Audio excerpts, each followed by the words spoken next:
this is the monarch caterpillar. Yay! All right, guys. We have found a really special plant. This is called milkweed. This is the only plant in the world that a very special butterfly can lay its eggs on because it's the only plant that caterpillar wants to eat, and it's called milkweed. I'm gonna find a leaf with no babies on it. Let's see. And I'm gonna show you why it's called milkweed. This is a milky, kind of a latexy kind of a sap that comes out of here. Anything else that eats this besides the monarch caterpillar will die. If we ate it, we would get really sick. And if it's on my finger, this might itch a little bit later. It's not a whole bunch, but it is enough to make me itchy. So the butterfly comes over here, it climbs on and holds on with its little sticky feet, and it lays its eggs like we just saw on the bottom of the leaf. This pasture right here, I leave this wild. I don't let any pesticides get sprayed here. Because there's a lot of milkweed, dang. Yes, it's a milkweed forest. I also have, this is what's called a host plant. This is for the Gulf fritillary. This is the passion flower vine. Do you see all these holes in the leaves? Guess what's eating it? The caterpillar of the Gulf fritillary, and it's one of the most beautiful butterflies in the whole world. Now, so I've got the passion flower vine. I've got a ton of milkweed. Can you guys identify milkweed now that you know these big fat leaves? Then I've got this plant. Milkweed! Yes, look at this one. This is gonna have a really big, beautiful yellow plume on it. This is goldenrod. This is gonna be a flower that a lot of butterflies really, really need because it blooms in the fall. That's right before a lot of butterflies start to take their huge journey if they are migratory, which means they go from country to country. So all of this right here is for the butterflies. I have a huge butterfly forest. Let's go see if we can spot some eggs on these giant milkweed towers, okay? You ready? Hey guys, I'm Christine. Welcome to my farm. Out here I have a equine rescue facility, but we are also doing our best to restore the monarch population. So behind me here, I have my donkey. Why are you so bumpy? Right here, right behind me, I have a giant meadow that we are preserving and we're saving for multiple types of caterpillars. The monarchs are going crazy here. We just had our farm camp out here where we discovered milkweed with caterpillars on it, which is so exciting. But in the years past,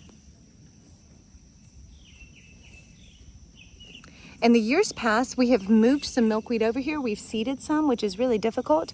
But what we have is the swamp milkweed. This is the milkweed that blooms when it's supposed to in order for the monarchs to really achieve the migration timing that they want to.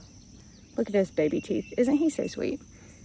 And so this is supposed to be a butterfly video, my friend, not a donkey video. So we have been really careful when we bush hog this huge pasture that we're in right now. Let me show you. This is about 5 acres on this side of the farm. But I wanted to give you an up-close look at the monarchs and how they're doing because it is important for us to take care of the world around us that God has given us. I feel strongly about being a good steward of the beautiful things that God has given us. And so that means taking care of the horses. And from the biggest of things to the littlest of things, all creatures great and small. Best book that I read when I was a child. We are doing our best to take care of them out here. So let's go on a little bit of a monarch hunt.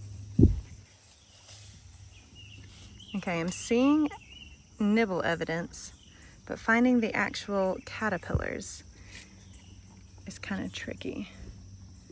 Might be right here. Guys, you're so needy. My goodness.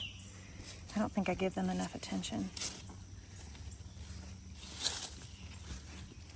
Honey, you are literally in my space.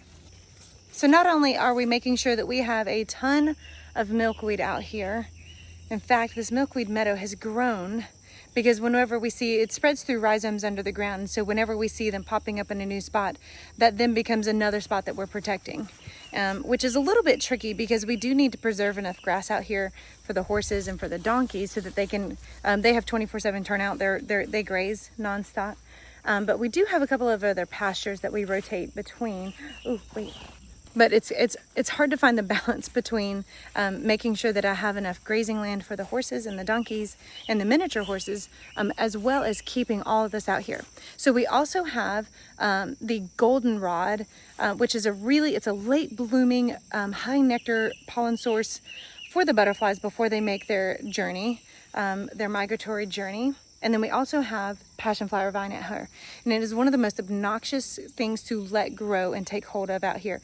But it's a host plant for the Gulf fritillary. So we love our butterflies, and so we let it stay, but we do some control in other areas because we have to share that space with the horses and with the donkeys. So I just thought you guys might like to see our little butterfly success that's going on down here. And it's time to bush hog down here because these are a bunch of maple trees that's in our path that are not supposed to be here. So we're gonna have to take care of that. So originally I brought the kids from our farm camp down into this pasture because we have a lot of wild blackberries, and I've been watching them put on their flowers, and I thought they might be ready. But instead, we didn't find any blackberries that are ready right now, which is kind of a letdown. That's a bummer. But we did find a lot of monarchs. So that is really cool. I'm gonna walk up here and show you the Monarch Meadow from a distance so you can get an idea about how big it is. So really, starting from right here and going down to about that area right there is where the densest population of milkweed is. It's mostly the goldenrod in here and a lot of vines. The clusters of milkweed are condensed to 4 really large areas. They get a little bit lost within all of the goldenrod in here, but that's okay. They have enough to eat on for a good long time. Hopefully this place remains a place for butterflies to be a haven because they do have a migratory memory, and they'll know that this is a place that they can come and get their nectar source. In fact, here's our passion flower vine right here, and it's right next to milkweed that is definitely being enjoyed right now. It's kind of hard to find where the caterpillars are hiding out.